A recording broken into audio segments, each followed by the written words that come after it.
আসসালামু আলাইকুম।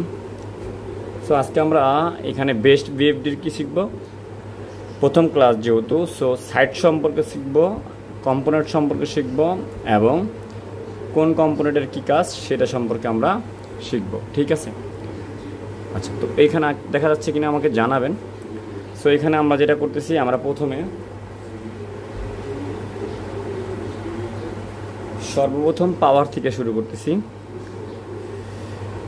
এই এল এবং এন এই দুটো হলো আমাদের ইনপুট এসি লাইন, আর এইখানে একটা বোর্ড থাকবে, যেহেতু আমরা এটা খুলে রাখছি। সেই বোর্ডটা হলো একটা রিলে ফাংশন, যা কন্ট্যাক্টিং করার জন্য মূলত হাই ভোল্টেজ ক্যাপাসিটারের যে বাস ভোল্টেজ থাকে, সেই বাস ভোল্টেজে ফুল ভোল্টেজ পাঠানোর জন্য বা ফুল লোড কারেন্ট পাঠানোর জন্য ব্যবহার করা হয়ে থাকে। এই জায়গাটাতে সেই সার্কিটটা থাকে, সেটা দুইটা রিলে ব্যবহার করে সেই দুইটা রিলেকে এই দুইটা পিনের মাধ্যমে অন করা হয়। সেই দুইটা রিলের ভোল্টেজ থাকে কত, 12 ভোল্ট। তার মানে আমরা এখানে পাওয়ার দেওয়ার সাথে সাথে 12 ভোল্ট পাবো। এখন এর পরবর্তীতে কি আছে, এর পরবর্তীতে আছে এই দুইটা বাস ভোল্টেজ। এই যে দুইটা ক্যাপাসিটার দেখতেছেন, এর নিচে দুইটা ক্যাপাসিটার আবার থাকবে, তার মানে 4টা ক্যাপাসিটার। তবে এই 4টা ক্যাপাসিটারে যদি আমরা ভ্যালু দেখি, তাহলে দেখব যে এই ভোল্টটা আমরা পাবো। আমরা এটা খুলে রাখলে যেটা হবে, খুলে যদি বোঝানোর চেষ্টা করি, যেহেতু এটা প্রথম ক্লাস, সো আপনাকে ক্লিয়ারলি দেখানোর চেষ্টা করব। এইভাবে থাকবে, ওকে। তো এখানে 4টা ক্যাপাসিটার মূলত সিরিজ লাইনে লাগানো আছে, সিরিজ লাইন প্যারালালে লাগানো আছে। প্যারালাল মিন আপনি এখানে যেই ভোল্টেজটা দিচ্ছেন সেটা প্রথমে ডিসি হচ্ছে, তার জন্য দুইটা রেকটিফায়ার ব্যবহার করা হয়েছে। দুইটা রেকটিফায়ার ব্যবহার করার পরবর্তীতে যে ডিসি ভোল্টেজ তৈরি হয়েছে, সেটা এইটার ভিতরে 820 ইউএফ এবং কত ভোল্টে, 400 ভোল্টে একটা ক্যাপাসিটার লাগানো আছে। 820 ইউএফ এবং 400 ভোল্ট। সো এখানে 400 ভোল্ট ব্যবহার হবে ম্যাক্সিমাম, একটা ক্যাপাসিটারের ম্যাক্সিমাম ভোল্ট ব্যবহার হবে 400। তার মানে এখানে 220 ভোল্ট যদি আমরা দেই, সেটা স্টোরেজ করার পরে যেটা হবে 300 প্লাস হবে। তো 400 ভোল্ট, তার মানে আমাদের কাছে ব্যাকআপ থাকে। তো এই একটা ক্যাপাসিটার মূলত এখানে প্যারালাল বলতে এটা বোঝানো হচ্ছে একটা ক্যাপাসিটার এবং এই একটা ক্যাপাসিটার, এই একটা ক্যাপাসিটার, এই একটা ক্যাপাসিটার, 4টা ক্যাপাসিটার মিলিয়ে যেটা করা হয়েছে একটা ক্যাপাসিটার বানানো হয়েছে, ওকে। তার মানে এর প্লাসের থেকে এর প্লাসের সাথে সম্পর্ক আছে, এর প্লাসের থেকে এর প্লাসের সাথে সম্পর্ক আছে, এর প্লাসের থেকে এর প্লাসের সাথে সম্পর্ক আছে, এর মাইনাসের থেকে এর মাইনাসের সাথে সম্পর্ক আছে, এর মাইনাসের সাথে এই মাইনাসের সম্পর্ক আছে, এই মাইনাসের সাথে এই মাইনাসের সম্পর্ক আছে। তার মানে 4টা ক্যাপাসিটার মূলত এখানে লাগানো হয়েছে কি কারণে, শক্তি এবং স্টোরেজ জায়গা ব্যাংকিং বড় এবং হাই লোডের জন্য ব্যবহৃত একটা স্টেপ করার জন্য, এবং যেটা হলো এটা এমএফডিটা সেম রেখে, ভোল্টেজটা সেম রেখে, শুধুমাত্র স্টোরেজ ব্যাংকিং ব্যাকআপটা বাড়ানোর জন্য মূলত 4টা ক্যাপাসিটারকে এখানে প্যারালাল লাগানো হয়েছে। তার মানে এখানে 4টা ক্যাপাসিটারে, একটা ক্যাপাসিটারের ভিতরে যা আছে 4টা ক্যাপাসিটারে তাই থাকবে। একটা ক্যাপাসিটার যে ভোল্টেজ শো করবে, 4টাই তাই শো করবে। দেখেন এখানে এটা প্লাস ভোল্টেজ, প্লাসের সাথে জাম্পারিং করে দেওয়া হয়েছে। নিচের দুইটা প্লাস, উপরের দুইটা প্লাস, ওই পাশের দুইটা মাইনাস, নিচের দুইটা মাইনাস, তা পিন টু পিন লাগানো আছে, ওকে। আপনি এখান থেকে দুইটা খুলে ফেললে যেটা হবে, এটা অনেক সময় লোডে গিয়ে একটু সমস্যা হবে, ওকে। সো এই আমরা আজকে ক্লাসে এটা বাস ক্যাপাসিটার, এখানে মূলত ডিসি ভোল্টেজটা ব্যাংকিং হয়। তারপরে সেই ব্যাংকিং কি করা হয়, ব্যাংকিং ভোল্টেজটাকে মূলত এই ট্রানজিস্টরের মাধ্যমে ভোল্টেজকে কনভার্ট করে এই চপারের কাছে পাঠানো হয়। এই চপার থেকে মূলত সেই ভোল্টেজটা দিয়ে সে বিভিন্ন দিকে পাওয়ার সাপ্লাই সম্পূর্ণ করে, এবং এইখানে আইজিবিটির যে 6 মডিউল থাকবে সেটাকে সুইচিং করানোর কাজে ব্যবহার করা হচ্ছে, তাই না? সো আমরা নামগুলো যদি শিখি, এটা আমাদের ভাষায়, ইঞ্জিনিয়ারিং ভাষায় না, টেকনিক্যাল ভাষায় আমরা যদি নামগুলো শিখি, তাইলে আমরা বলতেছি এই যে এই সাইডটা, সেটাকে বলা হচ্ছে AC to DC converting side, এবং এটাকে রেকটিফায়ারের মাধ্যমে করা হয়। সো এরপরে যেটা আছে ডিসি বাস সাইট, এবং এইখানে আছে আমার এইটা হলো পাওয়ার রেগুলেটিং সাইট, সিস্টেম পাওয়ারের জন্য। দেন এইখানে আছে চপার, যা DC two DC step down করে ভোল্টেজ কনভার্ট করা হয় এবং অনেকগুলো স্তরে।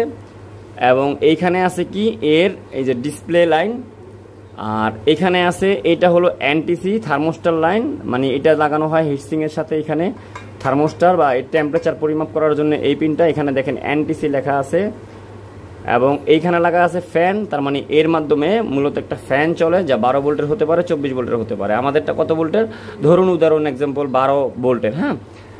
এবং এইখানে এই কাপলার দুইটার মাধ্যমে সেই ভোল্টেজটাকে আবার এদিকে সুইচিং করে পাঠানো হচ্ছে। সো এইখানে একটা কাপলার আছে যে যার কাজ হলো মূলত এই চপারের আউটপুট ভোল্টেজ এবং ইনপুট ভোল্টেজকে স্থির করা। লাইক আপনি আউটপুটে যে ভোল্টেজ পাচ্ছেন সেই ভোল্টেজটা কত আছে সেই সেন্সটাকে আবার এই রেগুলেটরের কাছে পাঠিয়ে এটাকে স্থির করে একটা ভোল্টেজকে স্থির করা, যে ভোল্টেজের মাধ্যমে মূলত এই সেটটা চলবে। মানে আন্ডার ভোল্টেজ ওভার ভোল্টেজের জন্য এখানে এই কাপলারটা ব্যবহার করা হয়েছে। ওকে, আচ্ছা, এই ক্যাপাসিটারগুলো কেন ব্যবহার করা হয়েছে? এই যে আমরা যেটা জানলাম যে ক্যাপাসিটারের যে এই যে আমাদের চপারটা, এটা যে কয়েকটা স্টেপে ভোল্টেজ বের করছে, সেই ভোল্টেজটাকে কি করা হয়েছে এখানে স্থির এবং স্তর করার, এই ফিল্টারিং করার জন্য, এই স্থির করার জন্য এই ক্যাপাসিটারগুলো আবার ব্যবহার করা হয়েছে। এগুলোও মূলত ডিসি বাস হিসাবে ব্যবহার হচ্ছে। ওকে, সো এরপরে যেটা হলো দুইটা আমরা আইসি পাচ্ছি, যেই দুইটা আইসিকে এখানে ব্যবহার করা হয়েছে কারেন্ট সেন্স করার জন্যে, কারেন্ট পরিমাপ করার জন্য সিটি হিসাবে। ওকে, আবার এখানে 3টা কাপলার আমরা পাচ্ছি, যেই 3টা কাপলার মূলত কি করবে, এখানে 3টা আইজিবিটিকে সুইচিং করবে, যার মাধ্যমে 3 ফেজ এসিতে কনভার্ট হবে এই আমাদের ডিসি ভোল্টেজ। ওকে, সো এরপরে এই পাশে যেটা পাচ্ছি এটা হলো আমাদের একটা আইসি, অ্যানালগ আইসি, এবং মাইক্রো কন্ট্রোলার যে থাকে সেই ছোট্ট মাইক্রো কন্ট্রোলারটা, তবে এইটার মাইক্রো কন্ট্রোলারটা এইটা না, এটা মাইক্রো কন্ট্রোলারটা সিপিও কার্ডের সাথে থাকে। এখানেও একটা কি করা হয়েছে, পিডব্লিউএম আইসি ব্যবহার করা হয়েছে, যার মাধ্যমে এই যে এখানে পিডব্লিউএম আইসি আছে, পিডব্লিউএম আইসির মাধ্যমে মূলত কি করা হচ্ছে, এই 3টা জিনিসকে সুইচিং করে এসিতে কনভার্ট করা হচ্ছে। সো এইটা হলো এই পিডব্লিউএম কার্ড। আচ্ছা, এরপরে হলো এখানে দেখতেছি আমরা 3টা ক্যাপাসিটার, যে 3টা ক্যাপাসিটার মূলত আমাদের এই আইজিবিটির সাথে থাকবে, যা মূলত কি করবে, আমাদের এই যে আমাদের যে গেট সুইচিংয়ের জন্য যে ভোল্টেজগুলো থাকবে সেগুলোকে স্থির এবং ফিল্টারিং করে ডিসি করার জন্য পিওর।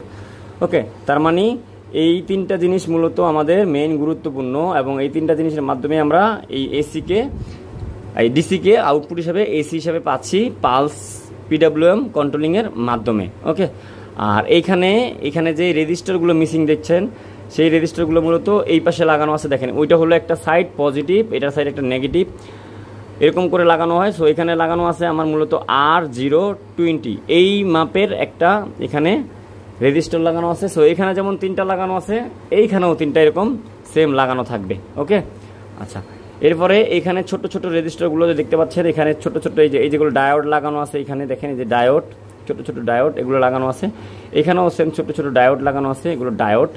ডি যেহেতু দেওয়া আছে তার মানে এগুলো ডায়োড, আর আর যেহেতু দেওয়া আছে এগুলো রেজিস্টার, আর সি যেহেতু দেওয়া আছে এটা ক্যাপাসিটার। যদি দেখতে না পান আপনারা এখান থেকে আরও ক্লিয়ারলি দেখতে পারেন। এই যে আর মানি রেজিস্টার, সি মানি ক্যাপাসিটর, ডি মানি ডায়োড। সো এইখানে এটা কি লেখা আছে, এটা লেখা আছে দেখেন ডি। সো দেখতে মনে হচ্ছে এটা একটা ট্রানজিস্টর, বাট এটা ডায়োড হিসাবে ব্যবহার করা হয়েছে। দেখেন দুইটা জিনিস নিচে জাম্পারিং করে উপর দিয়ে একটা আউটপুট বের করা হয়েছে। সো এটা একটা ডায়োড। ওকে, আচ্ছা, সো এখানে এই হলো আমাদের মোটামুটি কম্পোনেন্ট যা অ্যাভারেজে এখানে ব্যবহার করা হয়েছে। কী কারণে, এই জিনিসটাকে সিম্পলি রান করার জন্য। সো এটা একটা পার্ট। আর এই পিছন সাইডে যেটা আছে 2টা রেকটিফায়ার ব্যবহার করা হয়েছে, যা কীভাবে ব্যবহার করা হয়েছে, সিরিজে ব্যবহার করা হয়েছে, যাতে একটা কেটে গেল আরেকটাকে ইউজ করা যায়। এবং এসিডিসি 2 ক্ষেত্রে এটা কাজ করে, এখানে এই যেভাবে দেওয়া হয়েছে। আর এইখানে 2টা জিনিস দেওয়া হয়েছে, দেখেন Y4, এই যে এই 2টা জিনিস কি, এই 2টা জিনিস মূলত ক্যাপাসিটর, যা জিএনডির সাথে লাগানো হয়েছে। এখানেও এই একটা ভোল্টেজকে কমন করে দেওয়া হয়েছে, যার মাধ্যমে এটা কি নেগেটিভ ভোল্টেজ না পজিটিভ ভোল্টেজ সেটা আপনি এইখান থেকেই দেখতে পারবেন। আচ্ছা, সো এইখানে হলো পজিটিভ ভোল্টেজকে এখানে ডাইরেক্ট করে দেওয়া হয়েছে, আর নেগেটিভকে সুইচিং করা হয়েছে। ওকে, তাইলে আমরা কি পাইলাম, আমরা এখান থেকে মোটামুটি একটা ডাটা পেয়ে গেলাম, যার মাধ্যমে এটা মূলত সার্কিটের ভিতরে ইন্টারনালি থাকে। সো এখানে এইখান থেকে এইখানের ভোল্টেজটা আমরা প্রথম একটা ক্লাসে এই জায়গাটাতে ভালো করে শিখবো। আজকের ক্লাসে যেহেতু এই কম্পোনেন্টটা আমরা মোটামুটি বুঝে গেলাম, এবং যেটা হলো আমরা এই সার্কিটের ছবিগুলো পেয়ে যাব কোন কম্পোনেন্টের কি মাপ।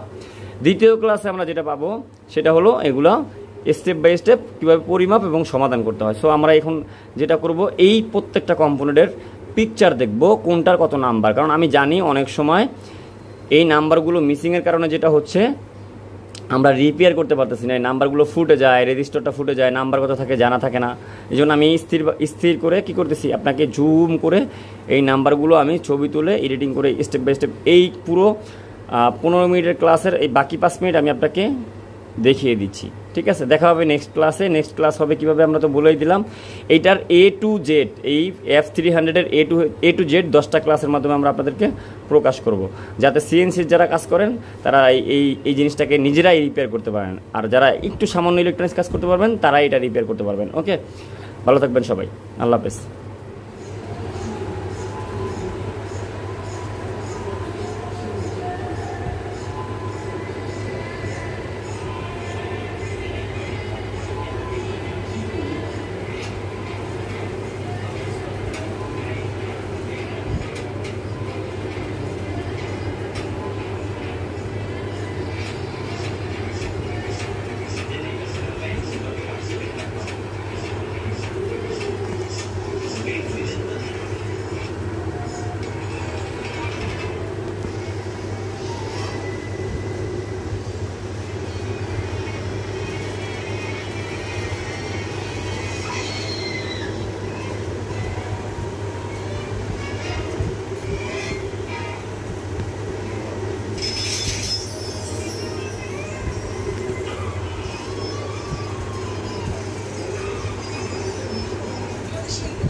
হয়ে যাব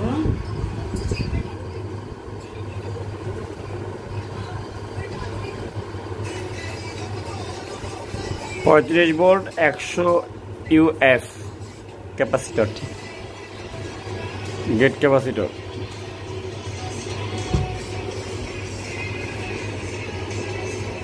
আচ্ছা,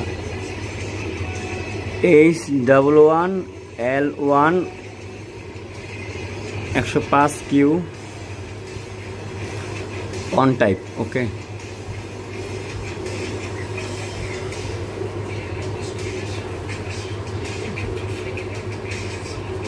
কোনো নাম্বার মিসিং থাকলে অবশ্যই আমাদেরকে জিজ্ঞেস করে নেবেন।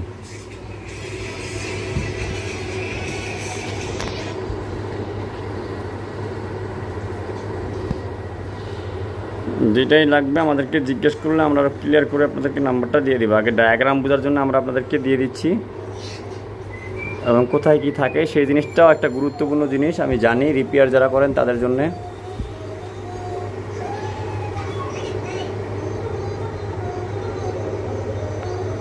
এটা রেজিস্টারের মান হারায় গেলে কতটা গুরুত্বপূর্ণ সেটাও আমি ভালো করে জানি, সেই জন্য আমি এই জিনিসটা কোর্সের ভিতরে দিয়ে দিচ্ছি যাতে মানুষের সমস্যা না হয়।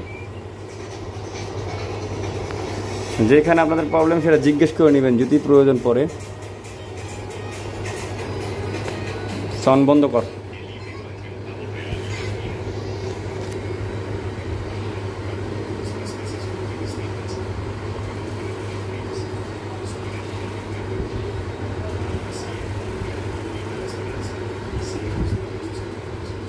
ওকে,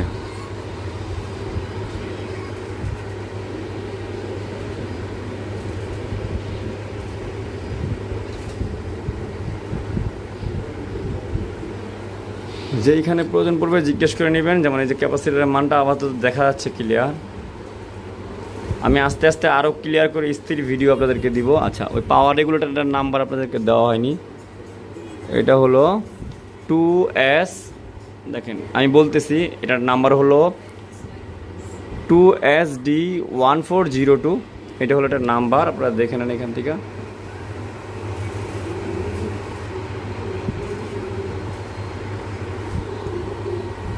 ওকে, এই হলো এটার ভার্সন।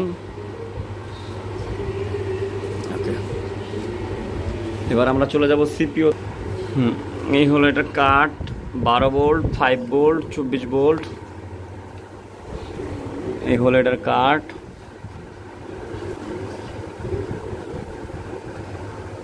এই 15 মিনিটের ভিডিওটা আপনারা এই জিনিস দেখতে পাচ্ছেন এবং আপনারা নেক্সট ভিডিও তারা সুন্দর করে এটা বুঝতে পারবেন। স্টেপ বাই স্টেপ যখন বোঝাবো তখন নাম্বারগুলো বলে দিব আমি।